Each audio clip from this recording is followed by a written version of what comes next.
L'ecologisto si è sempre galibrau e l'amico e l'animale è di vio. Oh, tu sais ce que j'ai trouvé? Pandémique. E diventa natura bi voleva zivra piano i bedizioni e bi manda piano email. Bi parla sempre d'OGM, di riscaldamento climatico, di guscio d'ozone, di diritti selettivi. Conosciamento a storia recente e a Gorsica, i progetti scemi betonizzazione negli anni 70, a speculazione negli anni 80, a privatizzazione nell'isola Igawa lugo a mafia italiana negli anni 90, a esplosione UBTP negli anni 2000. Sa che a Gorsica diventa offa, che lo si costruisce troppo, che esplosione di demografia è pericolosa, che a nostra isola diventa troppo frequentata all'estate. E che il dramma è a Gorsica, e che luce di meno e meno pastori e agricoltori. Allora si facciano i boghi inimici, i meri, i promodori, i speculatori, i padroni baioti, i mafiosi e anche quelli che facciano guado. Come lo spesso solo, certe volte si va già appena scuzzolare.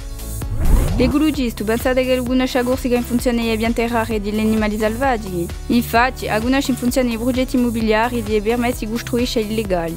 E oggi, qual è che protegge l'idurale a betonizzazione?